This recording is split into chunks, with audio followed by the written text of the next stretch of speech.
Well, good evening. We want to welcome you to In the Blender with Brandon and Madeline Hyman.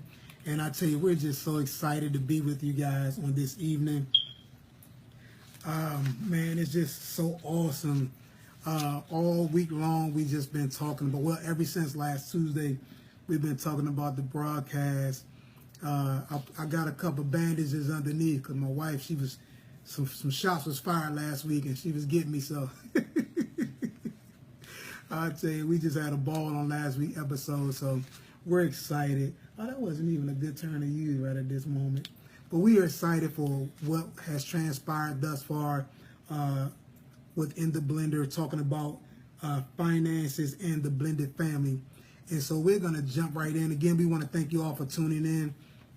We're in for an awesome time this evening. And so real quickly, we want to go over some statistics. Again, we're talking about dealing with finances in the blended family, and this is part 2. And some of the statistics that we went over, we're going to share with you guys again, is arguing over how much money to spend on different children or feeling frustrated by an ex-spouse's financial role are common issues for the 65% of remarriages that involve children from a prior marriage, according to the National Step Family Resource Center. And so again, these are statistics that we got from the National Step Family Resource Center. You guys that have been following us since day one know we're not proponents of the term STEP. But this is an organization that's separate from us. And so we're sharing just the statistics that they found throughout the years. The second one is, according to the U.S. Census Bureau latest statistics, roughly $35 billion in child support went unpaid in 2009. And so they went back and found out that in 2009, roughly $35 billion in child support went unpaid. That's a lot of children that didn't receive any financial support or the financial support that they should have received. And so that's something that, you know, we want to make sure that sharing these statistics will encourage those that aren't doing what they need to do to start doing what it is that you need to be doing. And the last statistic is the average due to dependent children was $5,960 annually, yet only 61% of that money was actually paid. $5,960 annually was due in child support. Yet only 61% of that money was actually paid. And we did the math, and you can do the math. We're not going to give you that calculation, but you can do the math and you can find out just about how much that is. That's not a lot of money. You know, if you were getting paid $5,960, you would laugh at that. You would scoff at that. That was, yeah. You know what I'm saying? But when it comes to the upkeep or the ring of your child or the child, then sometimes people think that that's a lot of money, when in actuality, that's no money at all. And so we're going to move right in with a brief recap, and then we're going to pick up where we left off. Well, yeah, just to actually go on through. Yes. And so one of the things we talked about was, what is your credit score? What is your credit score? This is huge when you're talking about finances in a blended family. When you say, what do your credit score got to do with anything? Your credit score got to do everything as it relates to your family, your finances, what you want to accomplish, what you want to acquire. Just go to the dealership with a jacked up credit score. You'll find out just how much that credit score means. Or try to buy a house and your credit score isn't good. You're going to find out just how much house you can get with a bad credit score. And so one of the things you want to do is you want to make sure that you know what that spouse's credit score is. And Your own. Exactly. And we suggest even before you enter into that blended family, find out exactly what that credit score is, because there are some things, people come into this dynamic with big dreams and with big visions. Well, guess what? In order to fulfill those things, sometimes you need big credit scores. And so if you don't know what that credit score is, we shared the story with us, which was so hilarious, And What was we talking about us? yeah, we was. Yeah, you was talking about me. But when we got What, when we with the first, 300 credit score? no, when we first got married, I ain't had no 300 credit score. When we first got married, I had 6 times reported. If we say 16, but it was actually $26. $26 reported on my credit score, and it was so hilarious because that was keeping me from buying a house because the credit score, the credit bureaus were showing that I owed this $26 6 times. And so, can you imagine you trying to buy a $200,000, $300,000, $400,000 home, and they're looking at you like you can't even pay off this $26? Well, listen, it's important to check your credit score If you would periodically. have checked it, you would have known it was on there. But see, in my mind, I'm thinking that the student loan was already paid for. Right, that's what I'm exactly. saying. If you would have checked your credit report, though, you would have known that it was on there. Exactly. But I was young and I was done. And I had no information. And that's why we're sharing this information with you guys, because we don't want you to repeat the same mistakes that we repeated and that we've gone through. Yeah. Exactly. It's important to know that. And so, I mean, it was hilarious, but it was serious at the same time because we got to understand that, hey, this thing is big. Mm-hmm. And although $26 may not be anything as relates to a bill, that can be the most biggest thing you could face at all. And so it's important to know what your credit score is. What debt do you have and what are you bringing into the blended family? Mm-hmm. And so that's important. Listen, if you got debt, you want to make sure that you discuss what that debt is. Mm-hmm. Have a plan in place to take care of that debt. Create a plan to pay it off. And if you don't have one, create a plan to pay it off.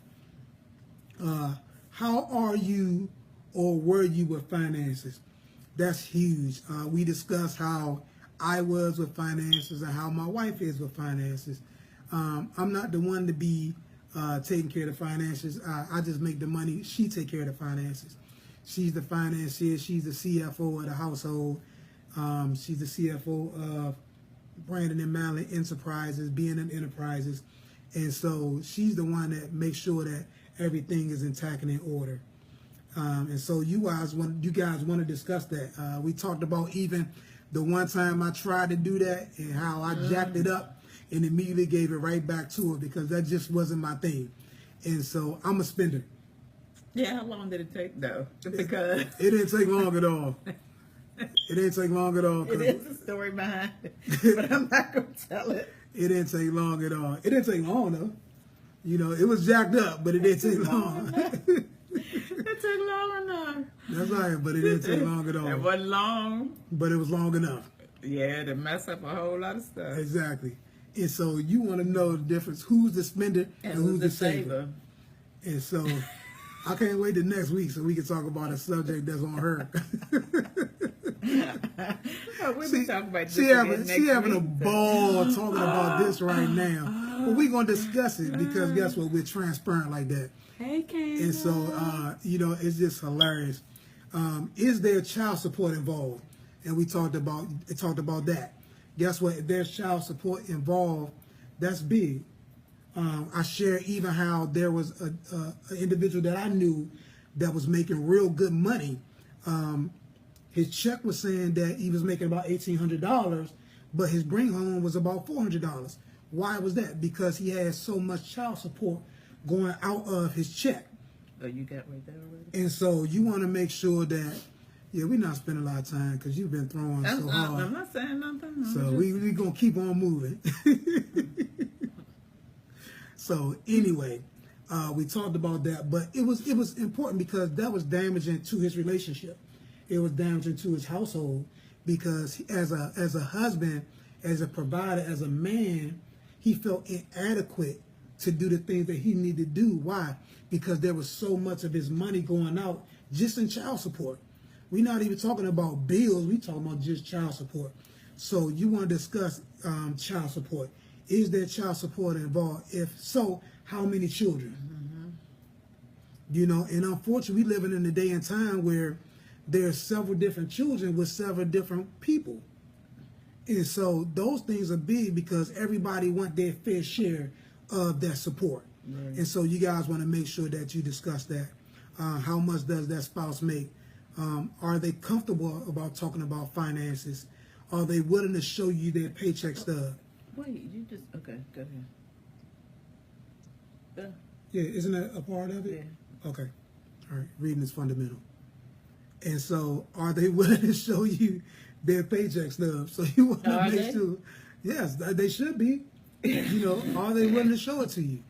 You know, and so those things are important. But sometimes people don't like to do that, or didn't like going into it. They may not have had to do that before. Correct. And then it may be a situation where now, okay, the spouse that they with like to see that, so that they know, and I think it's important for each spouse to know how much the other one makes. And that's That's like something you got to discuss, though. Exactly. That's what I'm saying. That's a part of discussing finances, because if you're accustomed to doing something a certain way, then you got to understand that there are changes that take place with the blended family, with any dynamic. And so with those changes become divulging information that you may not have divulged before or unaccustomed to doing it. And so those things are some things that you have to discuss up front. And there's nothing wrong with discussing those things. Yeah, that's a tough subject, though. A lot of people don't like to discuss money, though. Exactly. And it's specifically men, especially if they're not making what it is that they desire to make. I remember Pastor Kevin used to say when we were at SRBI, he said he remembered a time when his take home money didn't take him home. Enough to take him home. And so that's big, because a lot of times people feel like their take home money isn't enough to take them home. And so you got to learn how to talk about that. And let me say this, ladies, if you have a spouse, if your husband isn't where you want him to be, or isn't where he desires to be, you got to learn how to build him up until he gets there. Understand that one of the hardest things for a man to do or deal with is having a lack of finances. And there could be many different equations or things that have transpired to get that man in that place. But you got to develop wisdom in order to get him there. The Bible says that a wise woman builds her house. And so if you want your house built, you got to develop wisdom, because that's what's going to get you the fruit that you want out of that that relationship, out of that man, out of that marriage. And so you have to learn how to do those things. Is your spouse honest about their finances or their financial situation? I remember when we first started, we got a lot of stories. Trust me. Which one you gonna tell? Oh, this one. Tell them. I used to get all my money. Stories. Yeah, please do. I used to get my money, right? And what I would do with it is I would get a bunch of ones. Listen to this, y'all. Listen. I would get a bunch of ones and wrap some 20s around it. And so how many 20s? Don't matter. But I was around.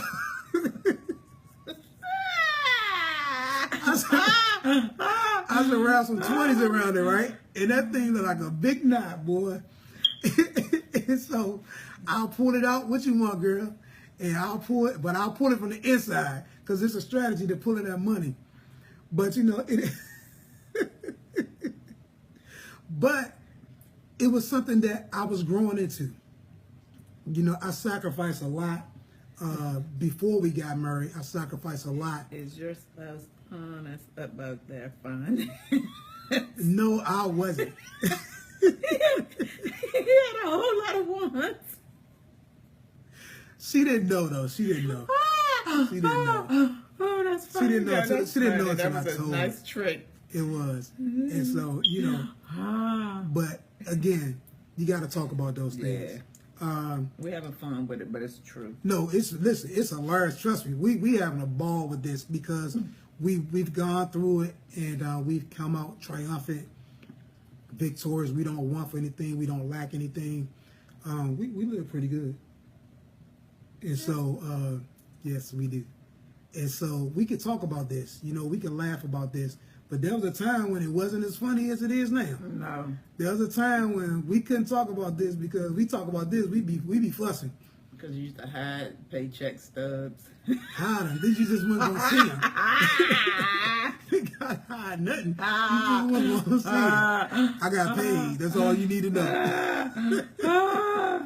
Oh my goodness. And so the next one is, stop, man. I'm trying to move through Go. this. Who pay tithes or give offering? And so this is important because we're talking about a financial obligation. A lot of you guys have huge financial obligations, but we understand in the kingdom that tithing and offering is important. It's important to your success. But you may have a spouse that don't understand that don't understand the dynamics of tithing and offering, and they're just looking at your financial situation, not understanding the increase that comes along with following that principle. And so the blessed thing about that is that's one thing we didn't have to go through. Right. But we've dealt with many people that have dealt with that and are still dealing with that. And so it's important that you come on one accord as it relates to that. And just make sure you're seeking the face of God as it relates to tithe and offering. Do you pay your bills on time? This is important. Like I said, this is the CFO. This girl is a stickler. Stuff can't be late. You know what I'm saying? Especially when you're looking to acquire things, you're looking to grow, you're looking to advance in life and in business. You want to make sure that your report shows that you're a timely person. You're looking for people to allow you to borrow certain amounts of money. They want to know if they allow you to borrow that money, will you pay it back in a timely manner? Right.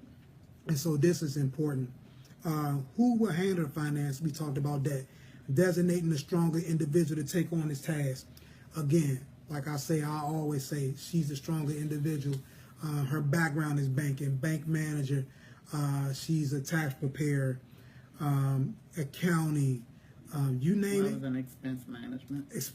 Accounting is the same thing. That's a little different. You know, you still accounting. You know, I did accounting in school, so I understand that's still a part of accounting.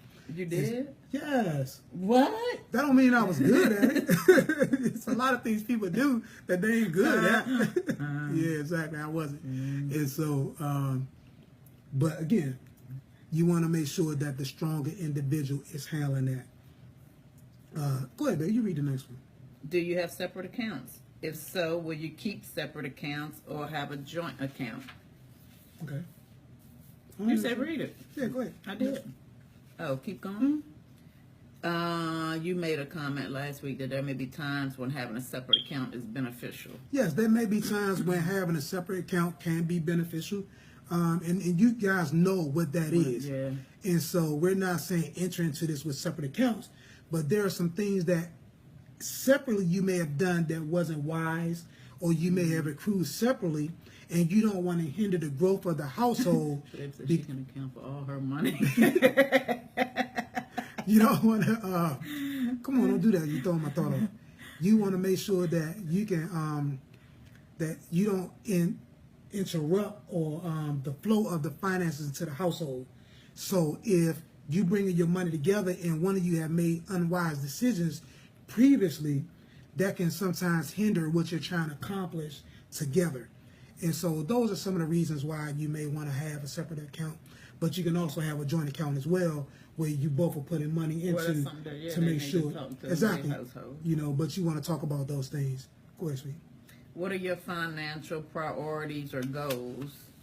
Is your financial priority buying clothes?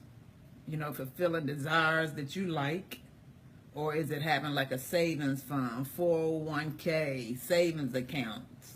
Exactly. You know, because people may be different. Some people may want to, instead of paying their bill first, they want to go buy some clothes or, Jordans, you know, shirt or something. She's stuck on this shirt, man. I did not buy a $500 shirt. I ain't say that. No, I didn't buy a $500 shirt. Let's make this clear.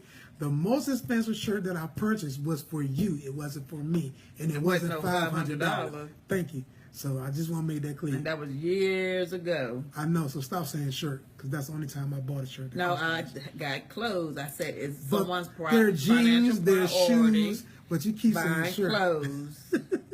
Okay, go on to the next one. Will Please you have a do. budget? Yes. Set a budget. Okay. You know what's coming in, how much you got going out, where you need to designate the money to go, what's left over, a little bit of spending money here and there, and go from there. No, because one of the things that is that in with the spreadsheet, sweetie? No. Would that go there? I mean, it can. Yeah, because one of the things that we do, one of the things that my wife does, Madeline does, is she does a spreadsheet.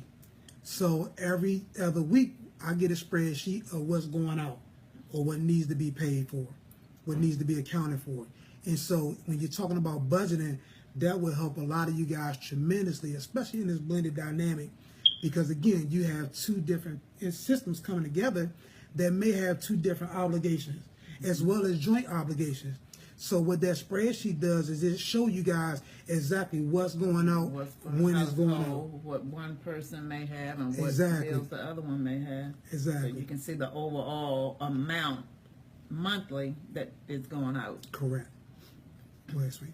Will you have a set amount that you cannot spend without checking with your spouse? Exactly. And so what we say our set amount was? We normally, if it's over $100. Yeah, we don't normally. Well, we really don't. Period. No, but we know, like, if it's something that's going to cost more than $100, you just say, "Hey, I saw such and such. What you think?" You got some people that just spend $200, $300, $400, $500, $600, and the other spouse don't know. Or if that person is not the one that's handling the bills and someone else is spending, and then when they go to try to balance and they see a big difference, then it's like, okay, so what happened? Where did this money go? Exactly, and that's huge because we've talked to so many couples that, we had to referee so many arguments because of that.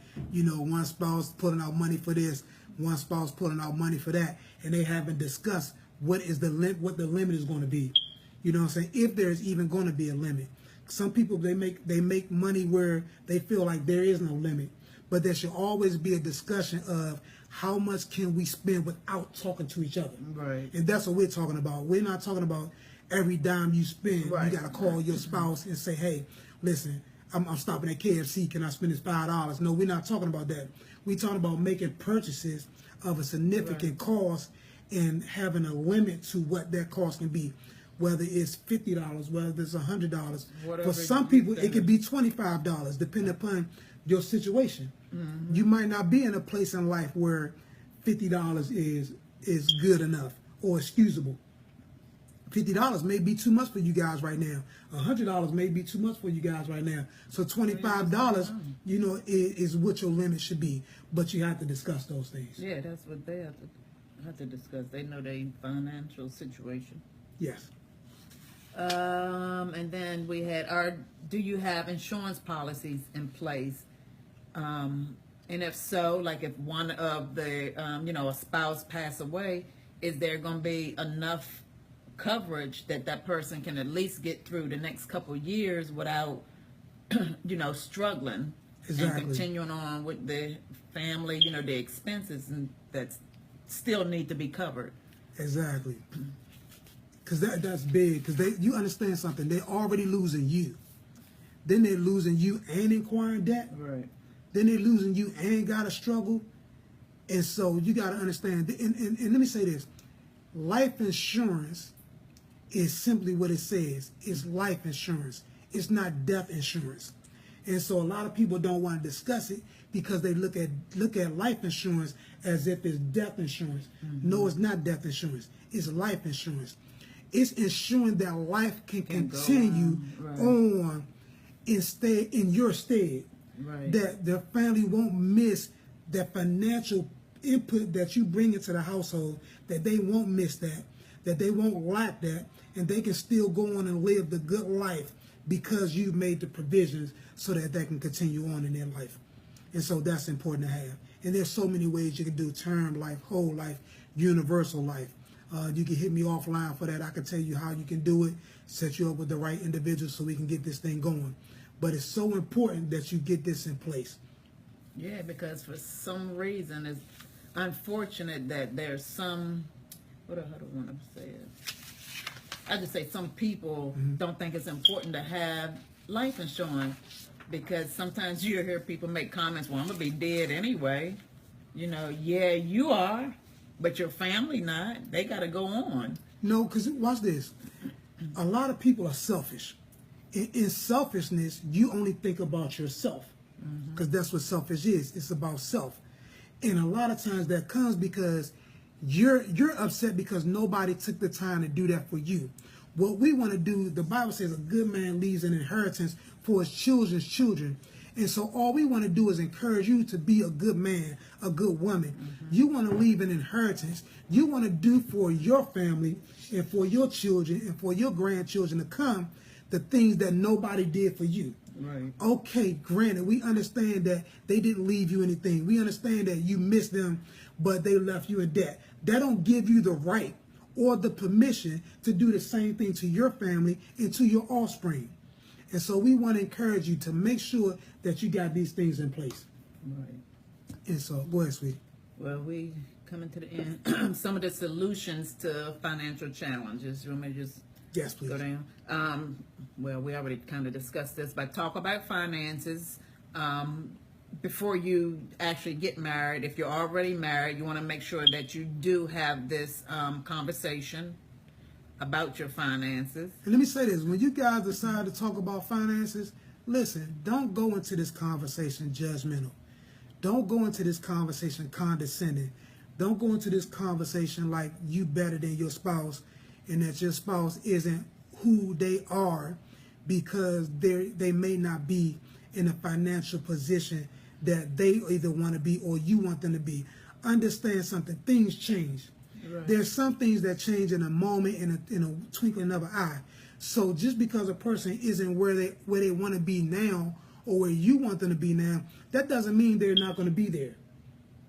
Every billionaire can tell you there have been so many failures that they've acquired or gone through before they became a billionaire. And even in them being a billionaire, there have been a lot of failures that they've had to go through. But the perseverance, the backing, the continual pushing to get forward has enabled them to sustain and become all that they desire to be. And so just remember that. We also talked about one of the solutions was deciding which person would be the better person to handle the finances, that's going to pay the bills and make sure that that part is taken care of, monthly, weekly, or however they get paid. Set a plan to pay off any old debt. Exactly. We talked about that. You know what I'm saying? Start with the smallest first. You know what I'm saying? If you got a debt of $26, you pay that $26 off. Then you take that $26 and you add it to the next debt.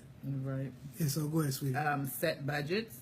Yes. Make sure you have a savings account. Yes. Set an agreed amount that you'll be allowed to spend. We kind of said some of these when we were doing it, but these are some of the solutions. And then agree on all financial decisions. Agree on them. No matter how painful they may be, agree on them. With two or three are touching together, man, there's power. And so when you guys agree on something, let me tell you, the power agreement is so powerful. Agreement is so powerful. You can accomplish so much if you just come into agreement. Forget about where you're at. Forget about how things are looking. Forget about your current circumstances and your current situation. You got to agree that from this point on, we're going to be successful. From this point on, we're not going to lack for any good thing. From this point on, we're the head and not the tail. We're above only, never beneath. We're the lenders and not the borrower. You may not have a dime in your pocket, but from this point on, this is what we agree upon. And I promise you, because of that agreement, that constant agreement, you will see life begin to turn into the direction that you come into agreement with. The reason why a lot of people aren't coming into that direction is because they fell into agree with each other. What they're doing is they're arguing with each other. They both start with an A and they have a G with it. There's a difference. There's a difference between agreeing and arguing. We want you to agree, not argue. Because when you argue, you don't get solution. When you argue, you don't get to that place of destiny. But when you come into agreement, you attain everything in life that you ultimately want because you've touched and agreed, and you're focusing your energy and your efforts into accomplishing those things. And so we thank you guys. We love you.